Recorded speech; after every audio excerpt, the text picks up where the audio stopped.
Back on the menu, Australian lobster bans lifted in China, but what will it mean for the price? Hello, I'm Amy Culpitt. This is Regional News.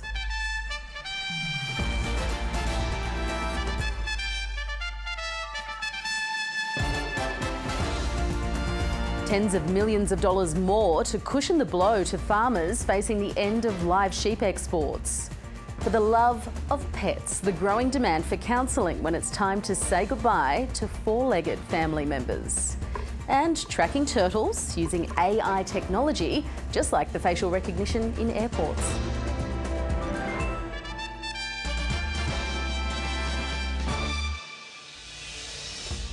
After 4 difficult years, Australian rock lobster fishers and processors are celebrating the lifting of China's ban on live lobster imports. It reopens a lucrative market, but the industry is cautious about how much they can rely on it, and it's likely to lift lobster prices for locals. Third-generation rock lobster fisherman Bryce Way has built a following online, sharing his adventures on the water. That's what we want. But while he loves the job, China's ban on imports of live lobsters from Australia has made it hard. The industry itself, it is struggling. Fishermen are struggling. We're all at breaking point. Now China's lifting that ban, 4 years after it was imposed, restoring access by the end of this year to what was previously a $700 million a year export industry. I'm hoping this will be some light at the end of the tunnel. There might still be struggles in different areas, but hopefully the crews and the people that make everything run might make it $1 now. That's sort of the important thing. The news has been welcomed by rock lobster fishers and processors across the country. We've tried to establish other markets. The processors have done the best job they can, but really people just won't pay the money that China will pay. China really love the lobster, which is great for us. But the sector says they'll be returning with caution, not wanting to rely too heavily on one market. We'll pick up the live lobster from where we left off, but certainly keep our mind on the other markets and particularly the local market. I don't think China will be the same market as what it was when we left off. China has already lifted bans on Australian wine, coal, timber and barley. The federal government arguing its success removing trade barriers is proof its diplomatic strategy is working. And our approach has paid dividends for Australians, for Australian businesses and for Australian workers. While the ban lifting in time for the highly lucrative Chinese New Year is good for the local lobster industry, as demand for lobster grows, it's likely prices will too, including in Australia. An industry hoping for smoother seas ahead. Meg Whitfield, ABC News. It's been 5 months since the federal government announced live sheep exports would end in 4 years. Since then, there's been backlash from farmers whose livelihoods will be impacted. To cushion the blow, an additional $32.7 million has been offered on top of the $107 million support package already promised. But the funding has done little to satisfy producers protesting the move. Great Southern farmer Robert Davey has been selling his sheep to live exporters for decades, but the option is slowly disappearing. The confidence of the live sheep carriers has gone out the door. There isn't the companies around as much, so that makes it difficult. In May, the federal government announced plans to end live sheep exports by 2028, promising $107 million to help the industry transition, a figure quickly labelled inadequate by both the industry and the WA government. What do we want? The federal minister says she's listened, using her first trip to WA since taking on the agriculture portfolio to visit a Bunbury abattoir and announce an extra $32 million to increase onshore processing and find new markets.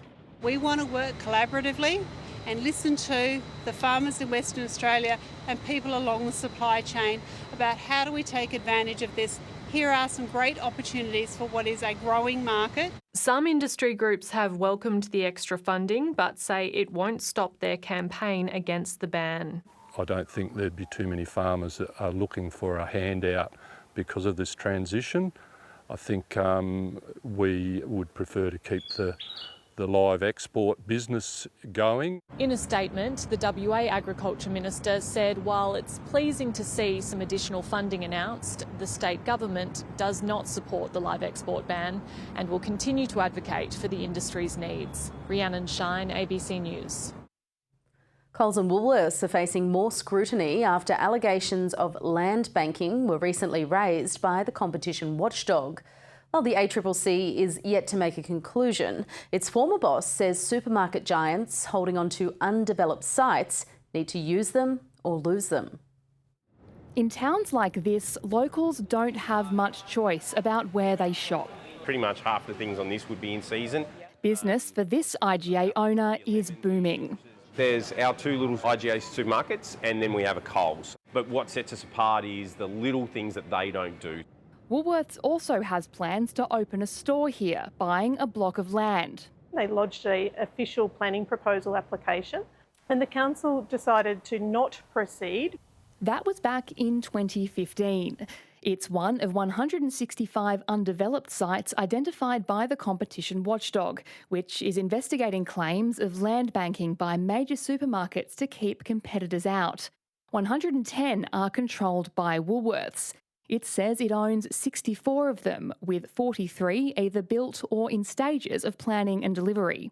And it leases 46 sites. The vast majority of those sites are sort of multi-tenancy shopping centres. So obviously the timing of those is actually not within our control. It's in the control of the developers. Coles also denied land banking 42 sites at a Senate inquiry. Former ACCC boss Graham Samuel says supermarkets holding onto land should either use it or lose it. What we've now got is several hundred land acquisitions that have been made by the major supermarket chains, particularly in regional centres, that are preventing or inhibiting at least the presence of groups like Aldi, Costco and others to enter into those markets. The competition watchdog recognises the planning and approvals process can slow down the development of new stores, but it's yet to decide whether the supermarket giants are engaging in land banking. The ACCC's final report will be released in February. Kate Ainsworth, ABC News. A proposal for a new Great Forest National Park in Victoria's Central Highlands has long been debated. Now, advocates are suggesting a novel funding model using a Victorian government green bond. Both the state and federal governments already use green bonds to fund projects with climate credentials, but the model has never been used for a national park. This peaceful area of forest in Victoria's Central Highlands is at the centre of a fiery debate about the creation of a new national park. The park is about creating a vision for our region, but it's also about creating a playground for Melbourne and sassafras. Sarah Rees has spent a decade campaigning for the establishment of the Great Forest National Park. She's part of a group pushing a new funding proposal, a $224 million government sustainability bond. The lion's share is dedicated to regenerating these forests, and then another large proportion will be dedicated to ecotourism investment. Major projects with environmental credentials are already being funded using government green and sustainability bonds, in which people invest in government debt. Typically these projects cost the government a little bit less because investors are willing to pay a premium for the green benefits that are part of the project. But funding a national park with a green bond would be a first. We're asking the Allen government to take a bit of a leap of faith, but we know that within 10 years this bond can pay itself back. The Central Highlands is home to almost 400 threatened animals and plants and supplies drinking water to Melbourne. The proposed Great Forest National Park would skirt Melbourne from Kinglake to Mount Baw Baw, adding 355,000 hectares of forest to the 170,000 already protected. But opponents fear it would get in the way of pastimes like hunting and camping. Those involved say there's already enough interest from major investors like super funds to justify the government issuing the bond. This would be an amazing demonstration project that others would then copy and follow, and there'd be demand in the billions of dollars for similar opportunities right across the country. In a statement, Environment Minister Steve Dimopoulos said while no decisions had been made, the end of native timber harvesting provided an opportunity to rethink how forests were managed. It means the future of the Central Highlands is still up for debate. Nicole Asher, ABC News, Talangi. A troublesome stretch of the infamous Bruce Highway in Queensland can now be bypassed, with traffic diverted away from Gympie. After a decade and a half of construction, the bypass opening has prompted a renewed push for better road safety further north. The long-awaited opening of the Gympie bypass was without fanfare. I was just surprised when the neighbour rang a message and said, "The bypass is open, yay!" Margaret Bai was among the first to travel the new $1.2 billion detour that stretches along 4 lanes of the Bruce Highway. Today's trip was just a breeze. Usually you're waiting and you're watching for the trucks. It's taken 15 years to build, and business owners say the roads are no longer log-jammed. It did become pretty hectic at times, the highway through town, and I think that it's going to be good for us out here.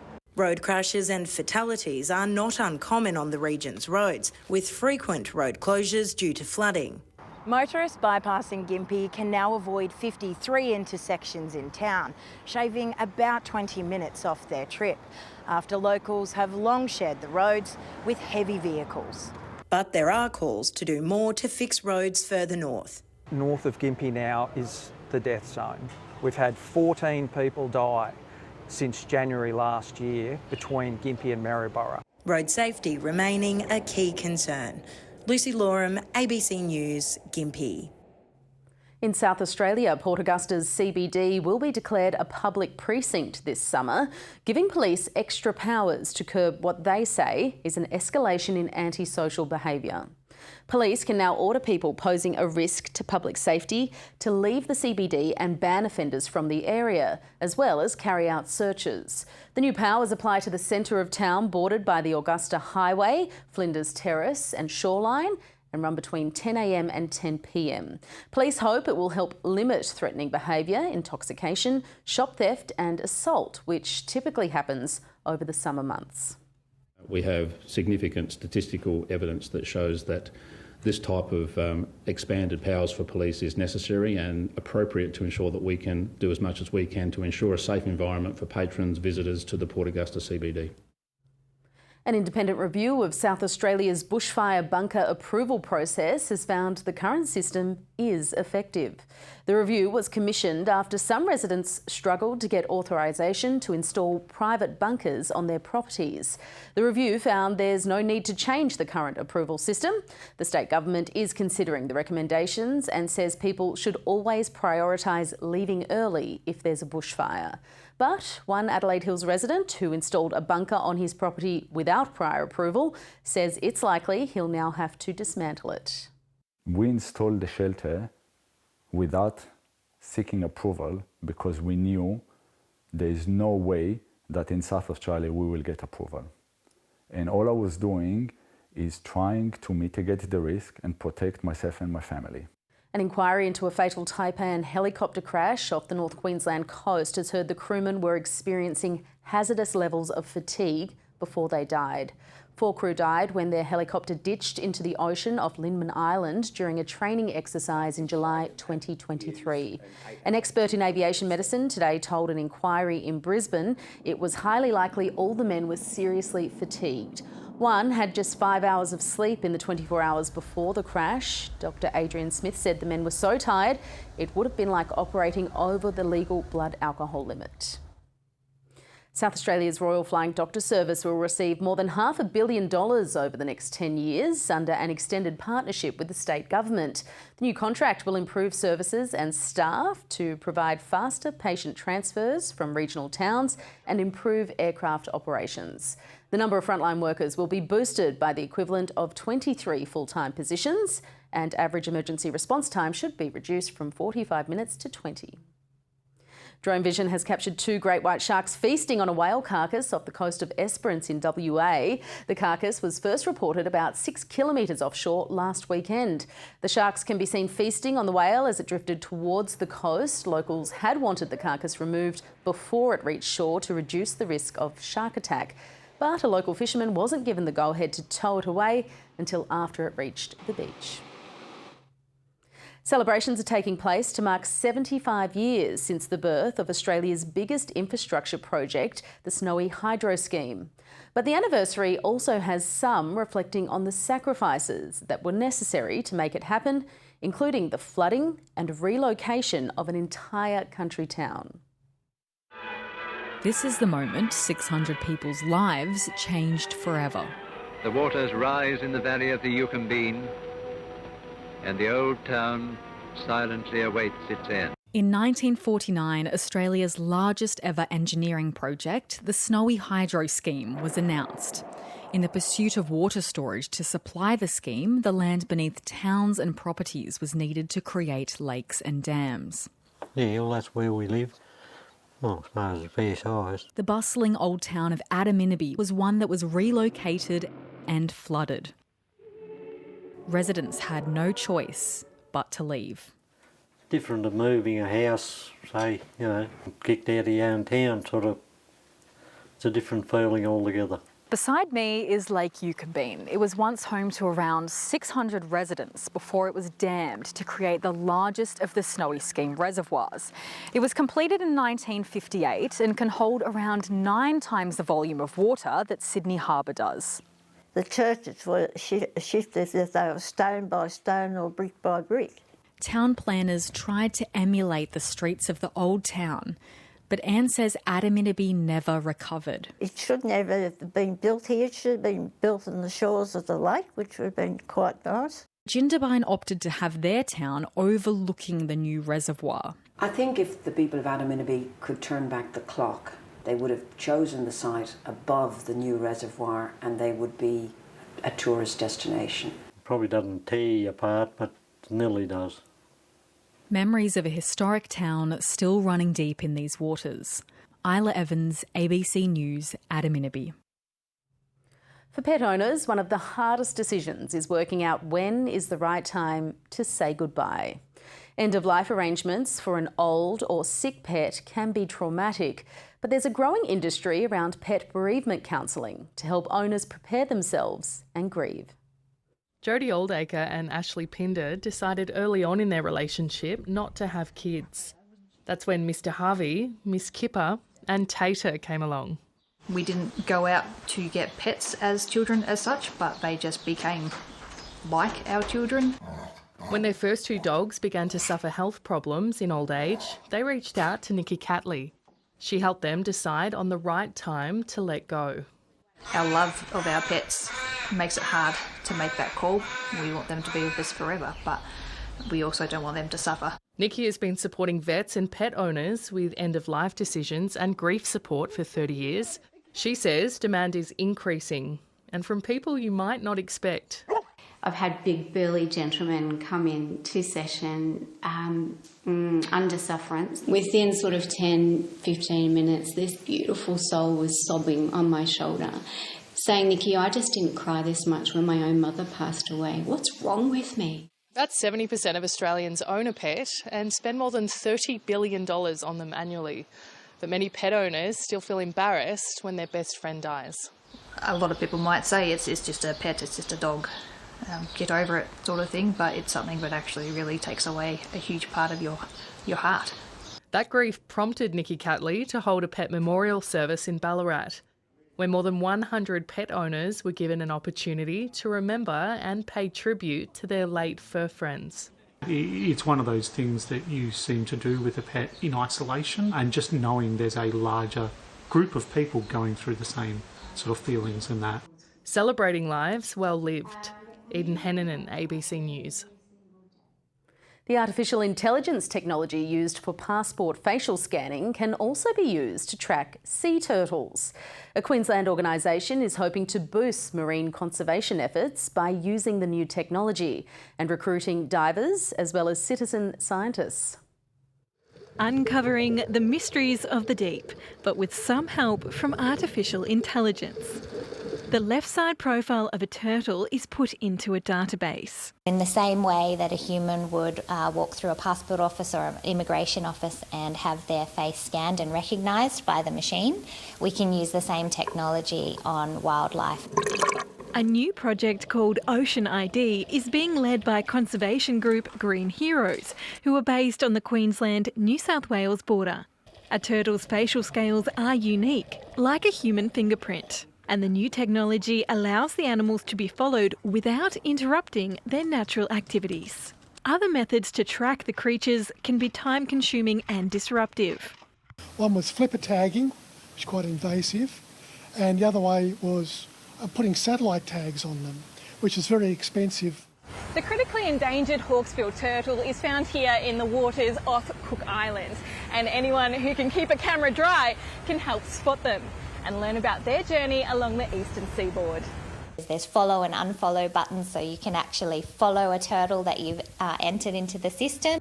A free app is in the works to attract more users. We have a lot of people from Cairns down in Tasmania, and they're all contributing. This will allow a much bigger sample size, to give a much bigger picture of what's going on.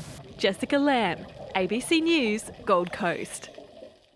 For many people, a dementia diagnosis can be overwhelming, often leading to isolation and loneliness.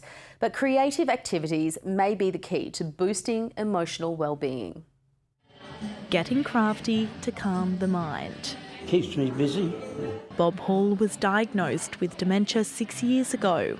An arts program run by his aged care home is helping him deal with the illness's frustrations. The loneliness or the difficulties that it creates in cognitive matters.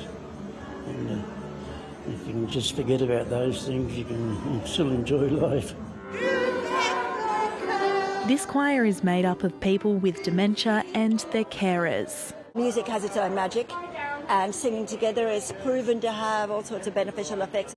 The Gold Coast is home to 10,000 people living with the cognitive disease, meaning the appetite for dementia-friendly activities is high. As the choir has grown, so has its impact. One lady, for example, is totally non-verbal, and she simply smiles. 421,000 Australians have dementia, and that number's set to almost double by 2054. It can be quite isolating. People don't know what to say or what to do. Being creative and socialising is key to improving the quality of life of people living with dementia.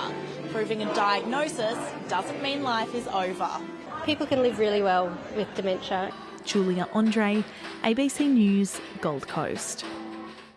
Desert reggae is a genre unique to Australia's remote Indigenous communities. The popular music plays a role in keeping language and culture alive. The warm vibes of this desert reggae come straight from the heart. I sing the music about the countries and the people.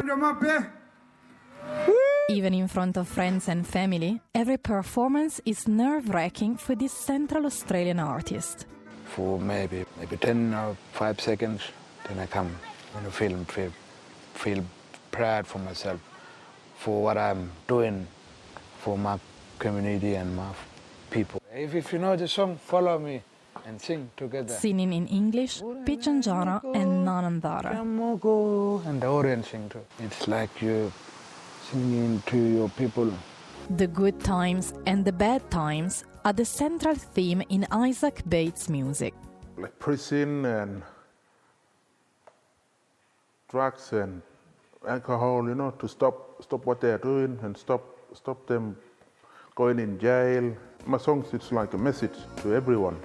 Music is such a big part of life in the Nanandara lands, like in this event in Warakuna, where students are performing after practicing songs and dances for weeks. And it's the young people the performers are trying to reach. Just go grab them by the hand, Come on, get up, there's nothing to do. He wants his music to make a positive difference for Yananu people. When they get onto music, they change. In language we say, Kuntawia. Yeah, that's no shame. Pakala, stand up. Pokul, be not happy. It worked for this 16-year-old singer. I used to, shame when it came to music, a change.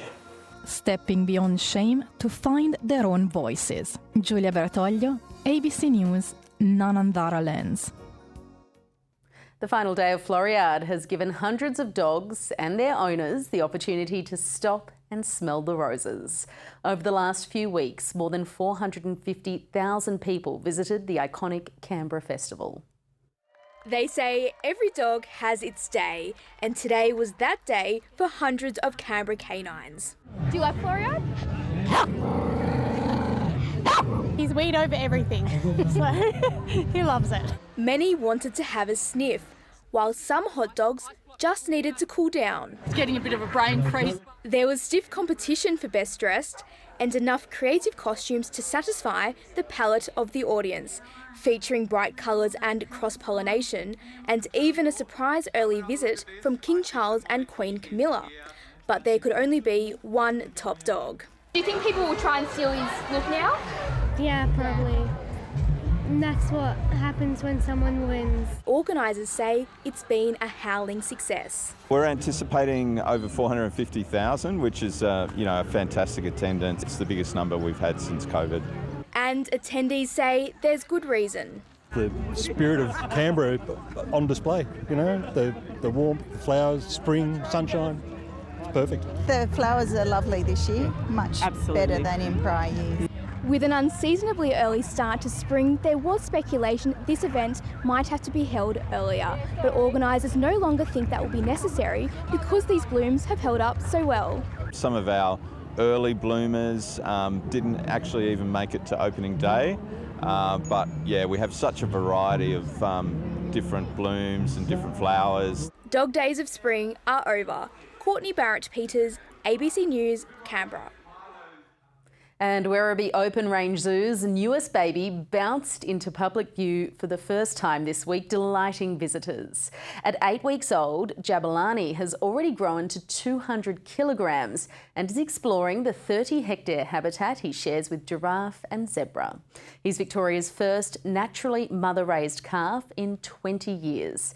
Southern white rhinos are a near-threatened species, with estimates there are fewer than 11,000 left in the wild. Much like any sort of teenage human boy, he's just, testing the boundaries and just seeing potentially where he can get into a little bit of mischief and just loving life to the full. And that's the latest regional news. I'm Amy Culpitt. Thanks for your company. We'll see you next time.